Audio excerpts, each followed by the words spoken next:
हाय, आप कैसे हैं सद्गुरु? मैं स्काई हूँ। रायन मेरा भाई है और मैं उस रूपांतरण के बारे में जानना चाहता हूँ जो लोगों में आपके केंद्र में आकर होता है, क्योंकि मैंने उसमें वापस आने के बाद ज़बरदस्त बदलाव देखा। क्या ये सच है कि इस धरती पर जीवन के विकास की प्रक्रिया में of life upon this planet. क्या आप क्रमिक विकास से सहमत हैं? ठीक है, मैं टेनेसी से आया हूं तो मैं आपसे पूछ रहा हूं।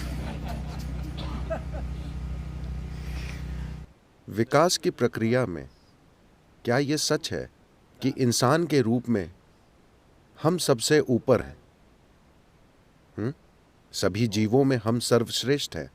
शायद थोड़ा और करने की जरूरत है, Maybe there's something more to be done. मगर फिलहाल हम सबसे ऊपर हैं।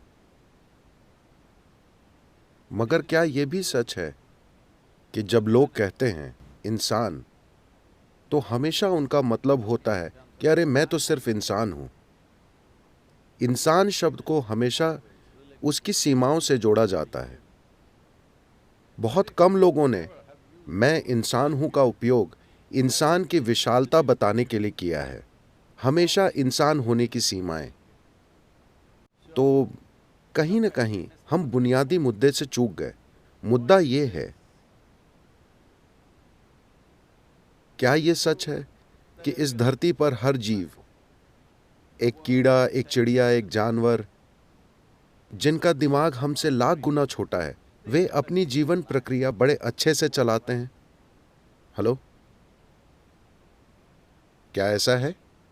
जब मैं जीवन प्रक्रिया कहता हूं, हम पैदा हुए वे भी वैसे पैदा होते हैं, हम बड़े हुए वे भी बड़े होते हैं, हमने जीवन चलाया वे भी जीवन चलाते हैं, हमने बच्चे पैदा किए वे भी बच्चे पैदा करते हैं। हम ये सब बड़े झमेले के साथ करते हैं।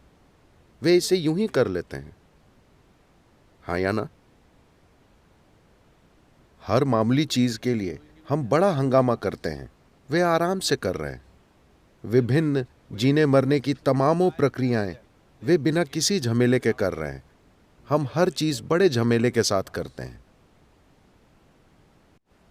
क्या यह बुद्धिमत्ता का सबसे ऊंचा स्तर दिखाता है?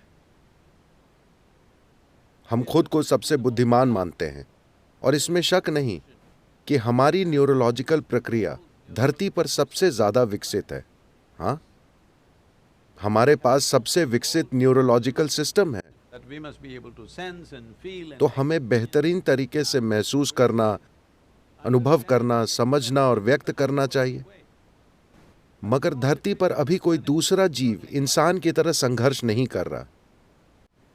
ऐसा इसलिए है क्योंकि आपको एक सुपर कंप्यूटर मिला है। क्या आप मुझसे सहमत हैं कि यह धरती का सबसे परिष्कृत यंत्र है? आईफोन नहीं, आई। पर अब सवाल यह है कि क्या आपने यूजर्स मैनुअल पढ़ा है?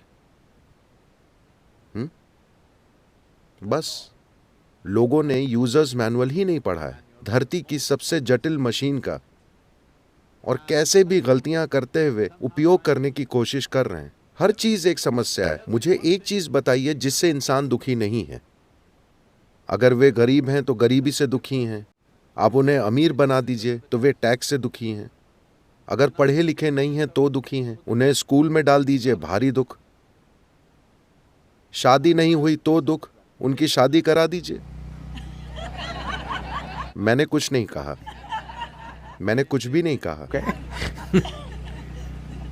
बच्चे नहीं हैं उससे कुछ लोग दुखी हैं, बच्चे हैं, हर रोज दुख। तो आप जीवन के हर पहलू से दुखी लगते हैं। तो अगर हम मौत दे दें, क्या आप खुशी खुशी जाएंगे? नहीं, आप दुखी हो जाएंगे।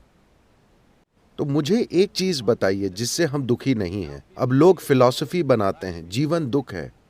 नहीं नहीं, जीवन दुख नहीं है, नहीं, ये आनंद है। ये तो बस मौजूद है। ये शानदार प्रक्रिया है। अगर आप इसकी सवारी करते हैं तो ये शानदार है। अगर आप इससे कुचले जाते हैं तो ये भयंकर लगता है। तो क्या आप जीवन की लहर पर सवार हैं of life. या इससे कुचले जा रहे हैं? यही सवाल है। तो इसके होने के लिए इंसान को क्या दुख है? माफ कीजिएगा, आपका नाम क्या है? स्काई। ओ, आप तो बहुत बड़े हैं। You're a big guy. Sky. आप बहुत बड़े आदमी हैं स्काई। आखिरी बार कब किसी ने आपको खंजर चुभोया था? हालांकि आप लॉस एंजलिस में रहते हैं।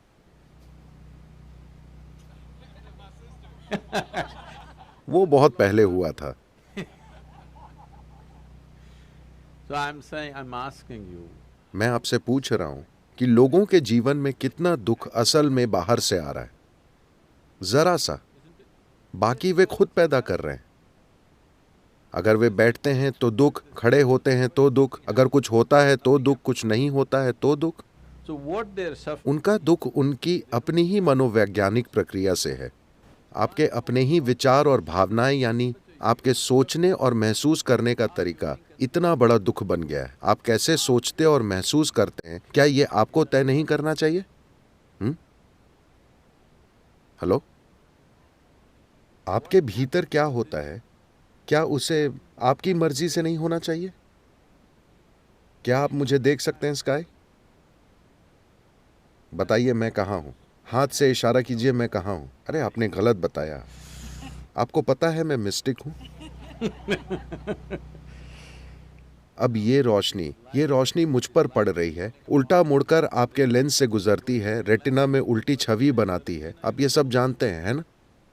अभी आप मुझे कहाँ देख रहे हैं? अपने भीतर। अभी आप मुझे कहाँ सुन रहे हैं? अपने भीतर। आपने सारी दुनिया कहाँ देखी है? अपने भीतर। हर चीज जो आपको हुई है, पीड़ा और सुख आपके भीतर हुआ है, खुशी और गम आपके भीतर हुए हैं, व्यथा और परमानंद आपके भीतर हुआ है, यहां तक कि रोशनी और अंधेरा भी असल में आपके भीतर ही हो रहा है। दुनिया में जो होता है वो भले ही आपकी मर्जी से ना हो, पर कम से कम आपके भीतर जो होता है उसे तो आपके हिसाब से होना चाहिए, है ना? तो आपके अंदर जो होता है वो अगर आपकी मर्जी से नहीं हो रहा, तो बुनियादी रूप से हमने जीवन की प्रकृति को नहीं समझा है। उसे बिना समझे, अपने अस्तित्व की बुनियादी चीजों को समझे बिना हम जीने की कोशिश कर रहे हैं। क्या यह सच है?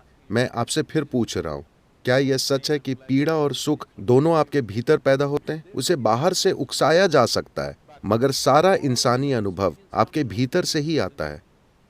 जो आपके भीतर से आ रहा है उसे आपके मुताबिक होना चाहिए, otherwise वरना आप खुद के काबू से बाहर होंगे। situation. तो मेरा पूरा काम और जो चीज सिखाई जाती है उसकी बुनियादी प्रकृति को इनर इंजीनियरिंग कहते हैं।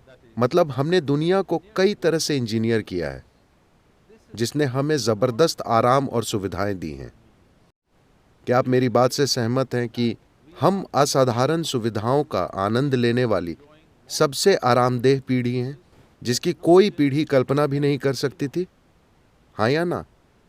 जो राजाओं के पास भी नहीं था 100 साल पहले, आज आम लोग उसका आनंद ले रहे हैं, है ना? आप कौन सा रथ चलाते हैं? कितने घोड़े हैं? हाँ, मैं कह रहा हूं महाराजा भी 400 घोड़े नहीं चला सकते थे, ठीक है? तो ये सब मानवता पर बर्बाद हो रहा है, क्योंकि लोगों का जीवन का अनुभव बेहतर नहीं हुआ है।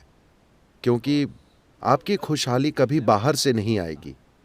बाहर से आप आराम जुटा सकते हैं, सुविधाएं जुटा सकते हैं, पर खुशहाली पैदा नहीं कर सकते। खुशहाली सिर्फ आपके भीतर से पैदा हो सकती है, क्योंकि इंसानी अनुभव भीतर से पैदा होता है। इससे फर्क नहीं पड़ता कि आपके अनुभव की प्रकृति क्या है। वो जो भी हो, सुखद या दुखद, दोनों आपके भीतर से पैदा होते हैं। लेकिन अगर आपका खुद पर नियंत्रण है, Of yourself. तो आप अपने लिए खुशी पैदा करेंगे या दुख? ज्यादा से ज्यादा खुशी। अगर पीड़ा और आनंद में से एक चुनना हो तो आप अपने लिए क्या चुनेंगे? कृपया चुनिए, मैं आपको आशीर्वाद देने वाला हूं। पीड़ा या आनंद? हाँ, कम से कम अपने लिए तो निश्चय ही सर्वाधिक खुशी। आप अपने पड़ोसी के लिए क्या चाहते हैं, इस पर बहस हो सकती है, इस आधार पर कि उन्होंने आज क्या किया। मगर खुद के लिए जो चाहिए वो 100% साफ है ना? इतनी साधारण चीज क्यों नहीं हो रही है? Simply because this क्योंकि ये दिमागी गतिविधि क्रमिक विकास की प्रक्रिया में नई है।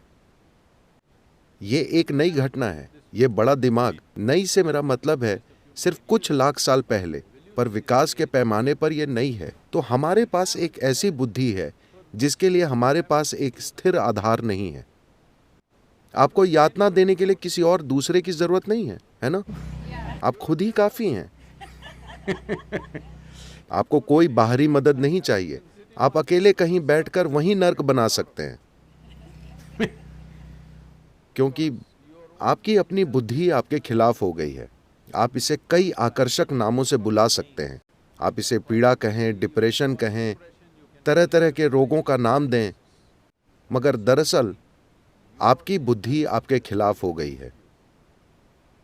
एक बार आपकी बुद्धि आपके खिलाफ हो जाए तो कोई नहीं, दुनिया की कोई ताकत आपको नहीं बचा सकती, क्योंकि हम आपको जहां भी ले जाएं आप दुखी ही रहेंगे। कुछ लोग सोचते हैं कि एक दिन वे स्वर्ग जाएंगे, वे ठीक से रहेंगे। मैं पूछ रहा हूं, क्या आपके पास कोई सबूत है कि आप पहले ही स्वर्ग में नहीं हैं और उसे बर्बाद नहीं कर रहे? आपके पास कोई सबूत है? नहीं। Do you have any proof? No.